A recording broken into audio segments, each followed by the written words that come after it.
Hello everyone. अलिक long time पछि आए यो भिडियो ल्याएर अलमोस्ट 2 महिना भइसकेछ है। त्यस्तै पर्सनल मेरो सिचुएसन त्यस्तै थियो। एनिवे आज अलिकति आफ्टर लाइफको कुरा गरौँ भनेर आज एक दिन सबैलाई मर्नु त छँदैछ।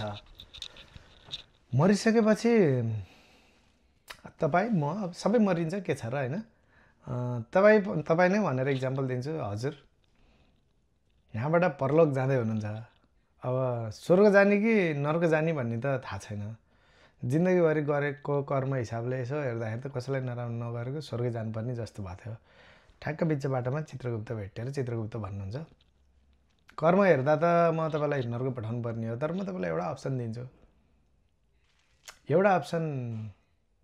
एउटा गेम खेलाउँछु। त्यो गेम चाहिँ यस्तो छ कि त्यो गेममा 3टा ढोका छन्। 2टा ढोकाबाट चाहिँ पछाडि नर्क जान सकिन्छ, एउटा ढोकाबाट मात्र स्वर्ग जान मिल्छ। अब तपाईँले एउटा ढोका छान्नुपर्ने हुन्छ। त्यो ढोकामध्ये यदि राइट ढोका छान्नुभयो, स्वर्गवाला ढोका छान्नुभयो भने जानुहोस्, स्वर्ग जानुहोस्। होइन भने चाहिँ तपाईँ नर्क जानुपर्छ। ओहो यत्रो जिन्दगी राम्रो गरेँ, आज आएर यस्तो टेन्सन त भयो। तर अब के गर्ने, चित्रगुप्तले त्यही भनिसकेपछि कसैको केही लागेन।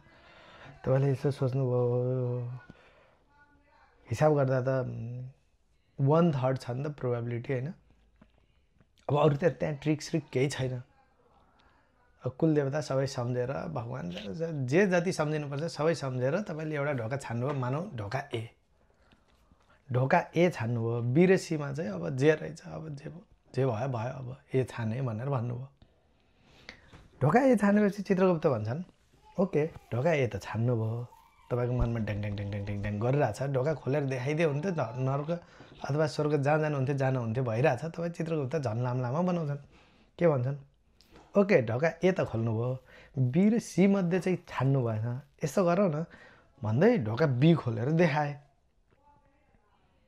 त्यहाँ नर्क छ, किनकि बी र सी मध्ये एउटामा त फिक्सै नर्क छ। कि दुइटैमा नर्क छ कि एउटामा त फिक्सै नर्क छ। त्यहाँ नर्क छ। अनि के भन्छन्, ए बीमा त नर्क छ। अझै तपाईँलाई अप्सन छ है, ए छान्ने कि सी भन्छन्। तपाईँलाई टेन्सन भयो। हे भगवान्, मलाई यत्रो अलरेडी टेन्सन भइरहेको, तपाईँले मलाई किन यस्तो गरिरहनु भएको छ, मैले के त्यत्रो पाप गरेँ भन्नु।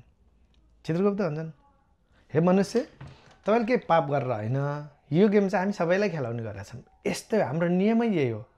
कसैलाई थाहा छैन पृथ्वी लोकमा, तर हाम्रो नियमै यही हो। यही नियमअनुसार तपाईँ खेल्नुपर्छ। सधैँ मैले एउटा छान्न लगाउँछु अनि बाँकी बचेकोमा एउटा ढोका देखाउँछु जहाँ नर्क छ। स्वर्गको ढोका देखाउनु त मिलेन, जहाँ नर्क छ देखाउँछु। अनि फेरि छान्ने भए आफूलाई छानेकोमै स्टिक हुने भए स्टिक हो, नत्र चेन्ज गर्ने भए गर भनेर म सधैँ भन्ने गर्छु। अब तपाईँको इच्छा हो, छान्यो भने छान्नु, नछान्यो भने नछान्नु। मैले तपाईँलाई 1 मोर अप्सन दिएको त हो नि। अप्सन त दियो, तर फसाउनलाई दियो कि स्वर्ग पठाउनलाई दियो भन्ने त थाहा भएन। अनि तपाईँलाई टेन्सन भयो। अब यस्तो बेलामा फोन अ फ्रेन्ड भन्ने अप्सन भयो भए पनि बरु कसैलाई फोन गर्नुहुन्थ्यो। त्यस्तो बेलामा त्यो फोन गर्ने साथी चाहिँ बरु यसो मेन्सन गरिदिनु न, यहाँ मेरो कमेन्टमा पनि थोरै इङ्गेजमेन्ट हुन्छ अनि अगाडि बढिहालौँ। त्यसपछि तपाईँ यसो सोच्नुहुन्छ, यो त के गरी पार लाग्ने जस्तो छैन। 1/3 प्रोबेबिलिटी हो। यसो हिसाब गर्दा 3टा मध्ये एउटा ढोका थियो। अब चेन्ज गर भनेको छ, एउटा ढोका खोलेर देखाइसक्यो। अब 2टा अप्सनमा एउटामा नर्क छ, एउटामा स्वर्ग छ। त्यो त फिक्सै हो, किनभने एउटा नर्क भएको ढोका त खोलेर देखाइसक्यो। अब तपाईँले यसो हिसाब गर्नुहुन्छ, ओहो अब त प्रोबेबिलिटी 1/2 छ। अघिसम्म 1/3 थियो। ओ तर 1/2 भए पनि 1/2 छ भने पनि मैले चेन्ज गर्नुको के मतलब छ र। यता नि 1/2 उता नि 1/2 हो। प्रोबेबिलिटी बढ्यो भन्दैमा मैले चेन्ज गर्नुपर्छ भन्ने त के छ र नि हो। अनि निकै टेन्सन भयो। आधा घन्टा 1 घन्टा सोच्न भए तपाईँलाई टाइम छ जति पनि। यसो गरौँ न, अहिले पनि हामी एकचोटि 2-4 मिनट भए पनि पज गरेर सोचौँ के गरिन्थ्यो, त्यसमा के लजिक लाइन्थ्यो होइन, चेन्ज गरिन्थ्यो कि गरिन्थेन भनेर। त्यसपछि फिर्ता एनिवे ल पज है।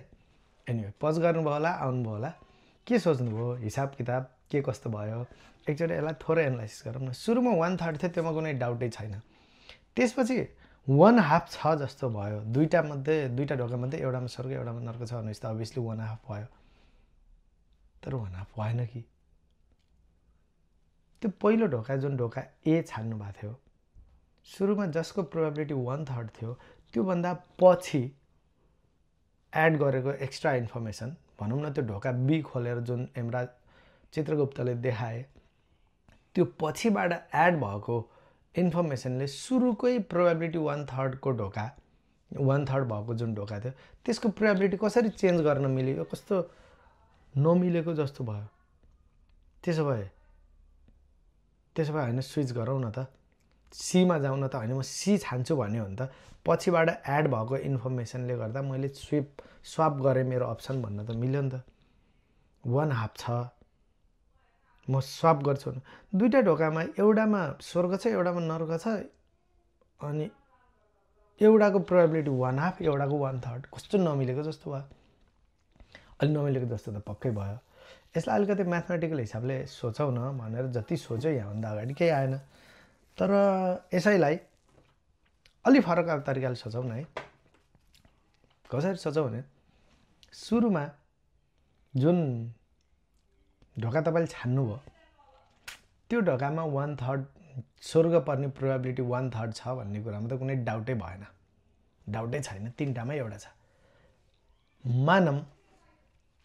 मानम तपाईँले अप्सन स्वाप गर्नुभयो। एक नम्बरमा मानम तपाईँले ढोका राइट ढोका छान्नु भएको थियो, राइट ढोका छान्नु भएको थियो भन्नुको मतलब स्वर्गको ढोका छान्नु भएको थियो।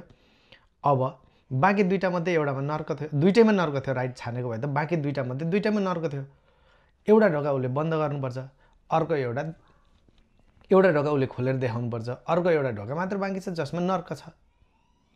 तपाईँले सुरुमा राइट ढोका छान्नु भएको थियो भने तपाईँले चेन्ज गर्दा सधैँ रङमा पर्नुहुन्छ, रङ ढोकामा पर्नुहुन्छ भन्नुको मतलब नर्कमा जानुहुन्छ। तर तपाईँले सुरुमा नर्क छान्नु भएको थियो भने बाँकी दुईटामा एउटामा स्वर्ग एउटामा नर्क छ। उसले स्वर्ग भएको ढोका खोलेर देखाउनु त मिल्दैन, उसले त जहिले नर्क भएकै ढोका खोलेर देखाउने हो। भनेपछि सुरुमा नर्क छान्नु भएको थियो भने चेन्ज गर्दा सधैँ स्वर्गमा पुग्नुहुन्छ। किनकि एउटा नर्क त तपाईँले अलरेडी क्याप्चर गरिसक्नुभयो, बाँकी दुईटा मध्ये एउटामा नर्क थियो त्यो उसले खोलेर देखाउनुपर्छ, सधैँ स्वर्ग मात्र बच्छ। भनेपछि स्वाप गरियो भने चाहिँ सुरुमा नर्क छाने भए सधैँ स्वर्गमा पुगिन्थ्यो, सुरुमा स्वर्ग छाने भए सधैँ नर्कमा पुगिन्छ स्वाप गर्दा। गरेन भने सुरुमा स्वर्ग छाने भए स्वर्गै, नर्क छाने भए नर्कै। अब यो हिसाबले हेर्दा त सुरुमा नर्क छान्ने प्रोबेबिलिटी कति छ? दुईटा नर्क छन्, तीनटा ढोकामा दुईटा नर्क छन्, 2/3 छ। सुरुमा स्वर्ग छान्ने प्रोबेबिलिटी अभियसली 1/3 छ। भनेपछि स्वाप गर्यो भने सुरुमा नर्क छान्दा सधैँ स्वर्ग पुगिन्छ। भनेपछि त स्वाप गर्यो भने त म स्वर्ग पुग्ने प्रोबेबिलिटी 2/3 हुँदो रहेछ, किनकि सुरुमा नर्क छान्ने प्रोबेबिलिटी 2/3 छ नि त। अनि स्वाप गर्यो भने म नर्क जाने प्रोबेबिलिटी चाहिँ 1/3 हुँदो रहेछ। किनकि मेरो सुरुमा स्वर्ग जाने प्रोबेबिलिटी 1/3 छ। कस्तो अनौठो के, त्यही एउटा ढोका 1/3 प्रोबेबिलिटी हो भन्ने सोचेको, पछि दुईटा अप्सन भएर हामीले 1/2 मा गयौँ, तर स्वाप गर्दा त्यसको प्रोबेबिलिटी 2/3 भइरहेछ, विश्वासै नलाग्ने जस्तो हैन। यही कुरा चाहिँ यो एउटा प्रब्लम चाहिँ मैले निकै सर्टकटमा र वान सर्ट भिडियो बनाउँछु भनेर अलिकति लामो पनि भयो, सोचेको जस्तो राम्रो एक्सप्लेनेसन पनि भएन होला। एडिटिङमा यताउता टाइम खर्च गर्न मन नलाएर मैले भ्याउँदै नभएको बेलामा वान सर्ट भिडियो बनाउँछु भनेर यति बनाएँ। अलिकति काउन्टर इन्ट्युटिभ छ, अझै पनि विश्वास नलागेको जस्तो हुनसक्छ होइन, तर यसो सोचेर हेर्नुहोस्। त्यही ढोका सुरुमा 1/3 प्रोबेबिलिटी छ भन्ने हो, पछि एक्स्ट्रा इन्फर्मेसन एड गरेपछि हेर्ने हो भने पनि त्यो सुरुमा छानेको ढोकाको प्रोबेबिलिटी 1/3 नै हुन्छ। तर बाँकी स्वाप गरेको ढोका चाहिँ प्रोबेबिलिटी त्योमा पर्ने सम्भावना चाहिँ 2/3 हुन्छ। त्यो अलिकति नमिलेको जस्तो लाग्न सक्छ। यो निकै नै वेल नन प्रब्लम हो म्याथमेटिक्सको यो कम्युनिटीमा, इन्टरनेसनल कम्युनिटीमा मजाले सबैले धेरैले थाहा भएको, इन्ट्रेस्टेड मान्छेहरूलाई थाहा भएको प्रब्लम हो। यसको नाम मन्टी हल प्रब्लम भन्छन्। इङ्ग्लिसमा त सबै, इन्टरनेसनल कम्युनिटीमा त सबैले थाहै नै हुन्छ। नेपालमा चाहिँ यो विषयमा खासै छलफल नभएको, नेपालीमा चाहिँ नभएको भनौँ न, नेपालको साथीहरू पनि किन नगर्ने होइन, नेपालीमा चाहिँ नभएको निकै कम भएको जस्तो लागेर यो विषयलाई पनि हाम्रो साथीभाइको सर्कल बिचमा यसो छलफलमा राख्नलाई लिएर आएँ। मन्टी हल प्रब्लम खोजेर हेर्न सक्नुहुन्छ होइन। मन्टी हल प्रब्लम यो चाहिँ यस्तै प्रोबाबिलिटीको काउन्टर इन्ट्युटिभ प्रब्लमहरूको one of the top problem हो। योमा सुरुमा होइन होइन होइन जस्तो लाग्छ, तर अलिकति घोरेर मजाले सोच्यो भने चाहिँ म पहिला कसरी रङ रहेछु त भनेर प्रष्ट देखिन्छ। मैले अलिकति राम्रो एक्सप्लेन गरेन होला यसलाई वान सर्ट बनाउने ट्राईमा पनि। अब अर्कोचोटि अलिकति टाइम भयो, अलिकति टाइम लिएर मजाले गरेर योभन्दा बेटर बनाउने ट्राई गर्नेछु। कुनै यस्तै काउन्टर इन्ट्युटिभ भिडियोहरू छन् सुरुमा एउटा लाग्ने, यस्तो सोच्दै सोच्दै गएपछि चाहिँ ए होइन अर्कै हो भन्ने रियलाइज हुने किसिमको छन् भने लेख्नु होला, त्योमा पनि फर्दर डिस्कसन गरौँला। मिलेसम्म अझै राम्रो भिडियो बनाउने छु। अर्को भिडियो चाहिँ अरू कोहीलाई इङ्गेज गराएर अलिकति टाइम लिएर एडिट पनि गरेर चाहिने कुरा मात्र राखेर बनाउन ट्राई गर्नेछु। यो यत्तिकै पनि 11 मिनट भइसक्यो, सायद कसैले पनि 11 मिनट टाइम दिएर भिडियो हेर्नु होला, तर मैले रेकर्डको लागि भए पनि युट्युबमा वान सर्ट अपलोड गर्छु भन्ने त्यो कसम खाएर मैले यो भिडियो सुरु गरेको छु, दोस्रो टेक लिन्न भनेर। त्यो भएर फेरि भेटौँला। आजलाई कसैले 11 मिनटसम्म हेरिदिनु भएको छ भने धेरै धेरै धन्यवाद। अर्को भिडियो लिएर पक्कै आउनेछु छिटै।